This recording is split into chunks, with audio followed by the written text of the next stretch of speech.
Hey there, and welcome back to another episode of Red Spark's Crypto Blog for your crypto and Cardano news.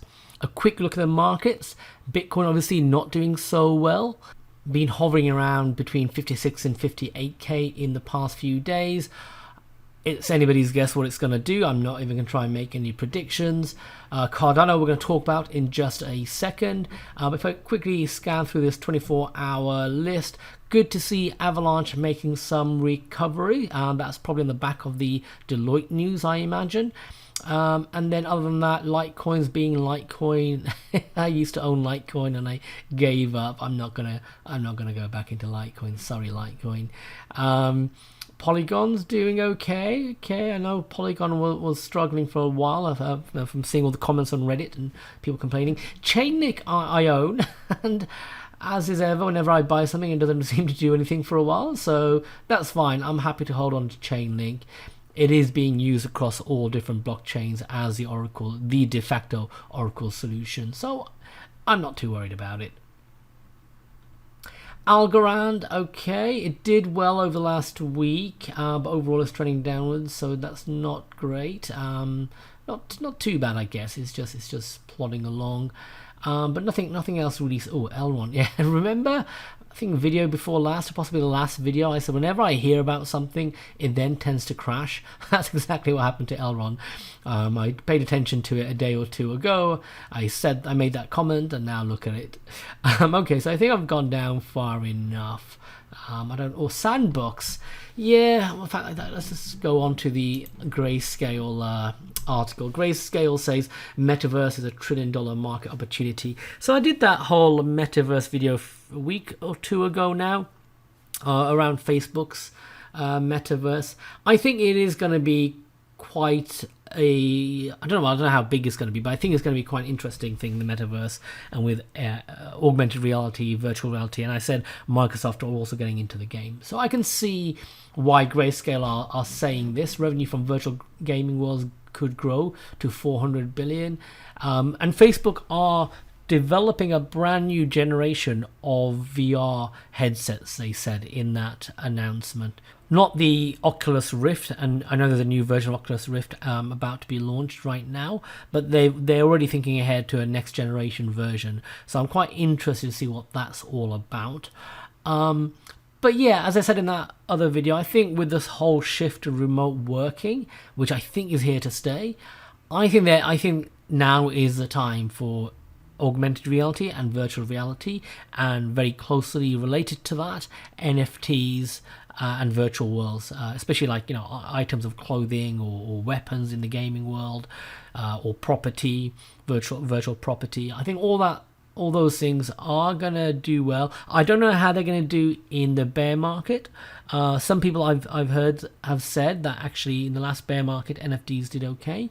I kind of wish I had invested in Engine at the time that I did my video, or Sand. I keep thinking about it every couple of days. I really should, and then I back out because knowing my luck, everything will crash whenever I invest in something. But Decentraland's doing good, Sand is doing really good, and there's a lot of hype around it. But I'm going to stay away for now. I will revisit NFT investments after we've had a significant pullback in the NFT market.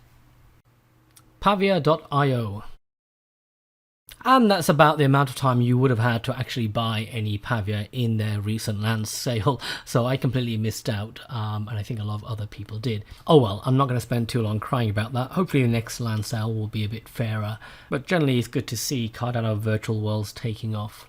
So let's get a discussion about Cardano's price out the way. Obviously, it's not where we would have hoped it would be by this time of the year, but I'm not too worried, and if anything, I'm probably bullish, more bullish than ever before. Why? Well, the price here isn't reflective of dApps, that's one thing. If dApps had launched by now and we were seeing these prices, then I'd be concerned. But until dApps launch, we can't get a true feel for what the market thinks of Cardano. Now, you might argue that this price here does reflect what the market thinks of Cardano, but my view is a lot of investors are just holding off on investing until they see that Cardano can handle popular dApps and DEXs in particular. I know it can, you know it can, we all know it can, so I'm not too worried.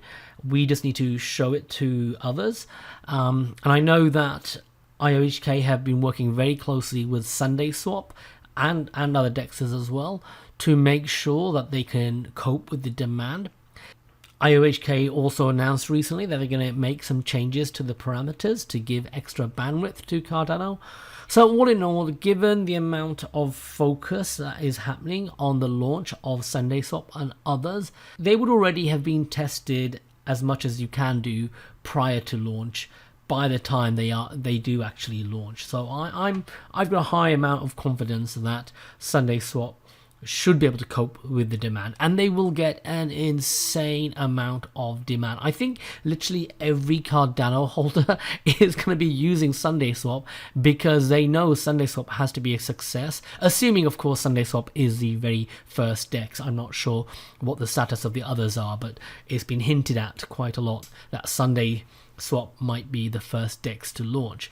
So whichever is the first DEX to launch, they're going to get an insane amount of interest from all Cardano holders because we need it to do well in order for Cardano to do well more broadly.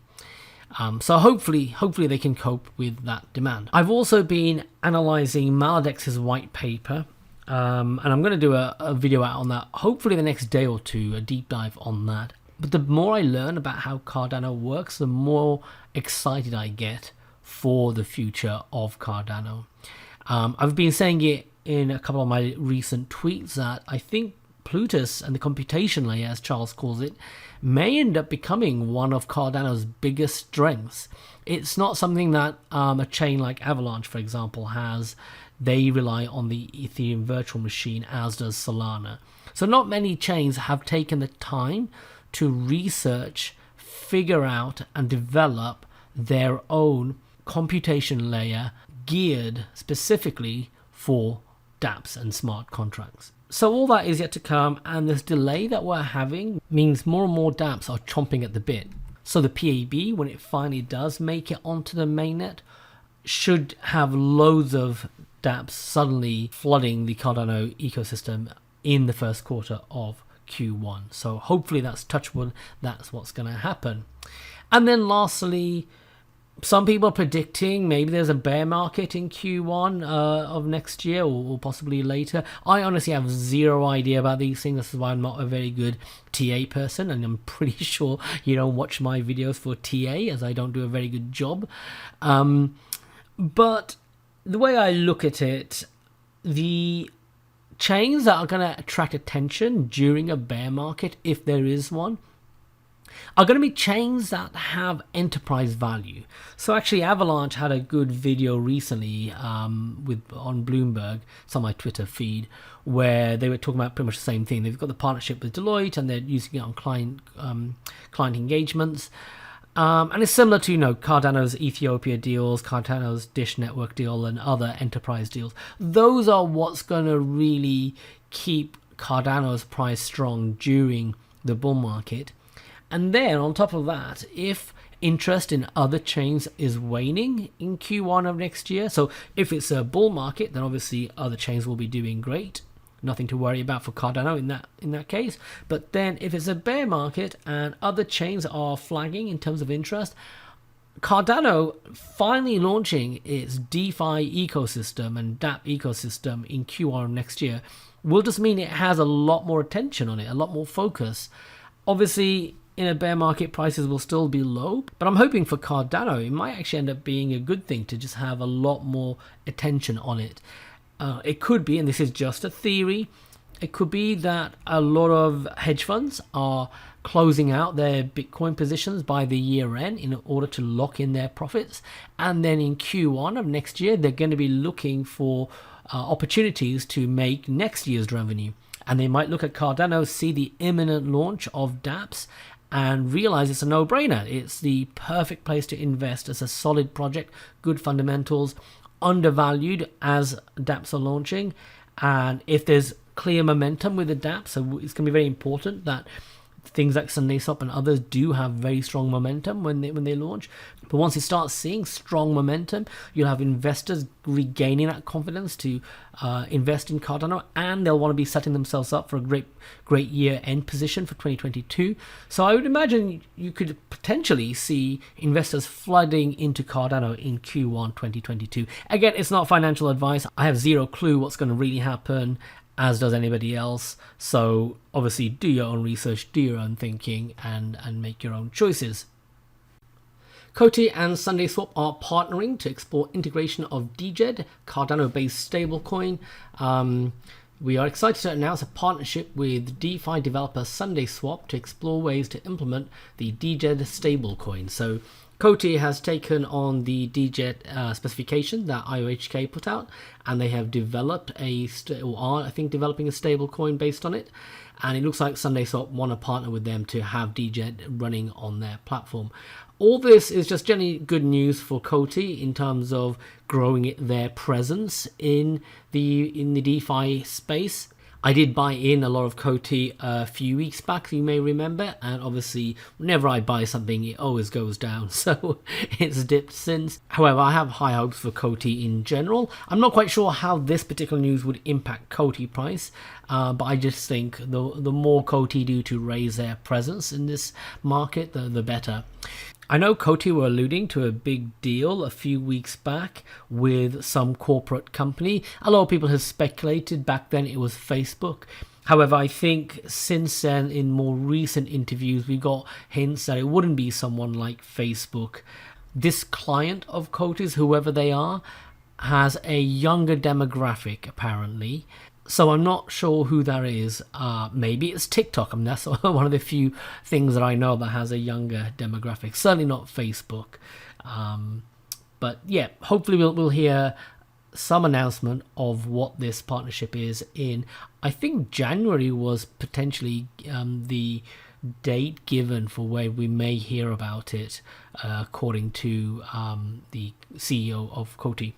A little bit of Avalanche ecosystem news. Trader Joe's, which is one of the popular dexes on the Avalanche platform, and which actually I'm going to be covering in a little bit more detail later on in this video.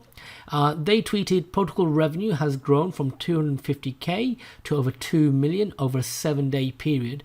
And since this was tweeted, the token price for the Joe token has gone up, and it might also be why Avalanche has gone up in the last 24 hours. I put a little bit into Trader Joe just on the off chance that it shoots up, but it's not one of my big bets. My regular 30 or so viewers probably know that I've taken an interest in Avalanche recently, and I went ahead and I bought some Avalanche tokens the other day. And then since then I played around with their sort of DeFi system, and I bought into a token called Joe, which is their #1 DEX from what I can gather. And then I learned that you can also stake Joe to earn extra rewards. So I went through that whole process and learned about how all this works. Up till now, I've largely shied away from Metamask and that whole DeFi ecosystem on there. I've generally just been in the Cardano space where you buy ADA and you stake it on Daedalus or Yoroi, and that's about it. And it's been a very painless experience so far. So I went and took a look at Metamask. It's something I've used way back in the distant past, but I thought I'd revisit it. And it brought back all the old feelings I had towards Metamask, which is, this is such a convoluted process. So I'm sure those who've used Metamask know exactly what I mean, but perhaps I've got a few viewers here who don't understand what I'm talking about, so I'll try and explain it in simple terms. Metamask is a web browser add-in that you install, and it sits up here. And it's basically a wallet for different cryptocurrencies, predominantly Ethereum. It's used very heavily with the Ethereum ecosystem. But as this article shows, you can also add Avalanche to it. And this is the Google Chrome store from where you can add Metamask, and you can get Metamask for other browsers as well. So my journey to staking Joe began by actually visiting the Joe DEX website. And the first thing it asked me was what wallet I should connect to. and it gave me a limited choice. It didn't have the default Avalanche wallet, so I opted for the Metamask wallet, hence why I installed Metamask and got it all set up again. Then obviously I needed some AVAX, so I started off with AVAX in the default Avalanche wallet after I purchased it on crypto.com. So that got me to here, so I transferred it to the X chain. This is the web-based wallet for Avalanche. From the X chain, I then had to transfer my Avalanche to this C chain. So Avalanche has two different chains, and C is the smart contract chain. So for that, I use this cross-chain functionality. Once it was on the C chain, and I don't know if I used a fee to pay for that or it was free, but if it was a fee, I think it might have been quite low. But once it was on the C chain, I could then send it to my Metamask wallet. So then it ended up over here, and you see a tiny residual amount remaining. And then finally from Metamask, I could connect to Trader Joe, and I could trade my Avalanche tokens for Joe, and I did the maximum amount minus the fee. So then I ended up with some Joe in my wallet. I then realized you could stake your Joe. I thought that's a great idea. Obviously, I quite like staking from having done it on the Cardano ecosystem. But to stake the Joe, I needed more Avalanche to pay for it, to pay for the gas fee, and I'd run out of Avalanche. So then I'd go right back to the beginning, go back to crypto.com, purchase a bit more Avalanche, transfer it to my Avalanche wallet on the X chain, transfer it to the C chain, transfer it to Metamask, and then from Metamask I could use it to pay for this staking. So that was the entire journey, and I don't know about you, but to me that's just such a convoluted approach. I realize that the Avalanche layer makes it a little bit more complicated than your normal Ethereum DeFi, but having used normal Ethereum DeFi previously as well, that whole MetaMask layer and running out of Ethereum fees to pay for things and having to buy more Ethereum to get things moving, that is highly frustrated. Not to mention, when it comes to paying the fees, I couldn't tell from the user interface exactly what my gas amount was. I had to sort of calculate it using a calculator offline. It didn't have anything in either US dollars or British pounds, so that's another weak point of the user interface. And it all just really got me thinking. Right now, this user experience for DeFi is so cumbersome. I really cannot recommend it to many of my friends. I really hope that when Cardano launch their DeFi ecosystem, it is a lot less cumbersome. I know that Cardano has native assets, so other tokens can be treated as a native asset within Cardano. They're not treated as an outsider. So that should mean anything you can do with ADA, you can do with other tokens on Cardano, as I understand it. Plus, you have fixed fees, so I'm not having to worry about what the fees are. They're a fixed fee. In the future, there's a chance they might be tiered fees where you can opt to have a higher fee for faster delivery. So sort of like first class or second class mail, I guess. But overall, I'm hoping it's going to be a much simpler user experience. And I know Charles has also talked about having a dApp store. So lots there to think about. Perhaps the Avalanche ecosystem can improve, and hopefully the Cardano ecosystem will be better. So that's it from me. Thank you to my 37 viewers for my last video and the 5 thumbs up. If you like this video, then please give it a thumbs up. Consider subscribing or leave a comment such as these lovely people did down here and down here. Look at this one here, 11 for Avalanche versus Cardano. But yes, any interaction is most welcome, and it motivates me to continue making these videos. You can also follow me along on Twitter if you want to see my Twitter ramblings on a daily basis. Other than that, I hope you all have a great day.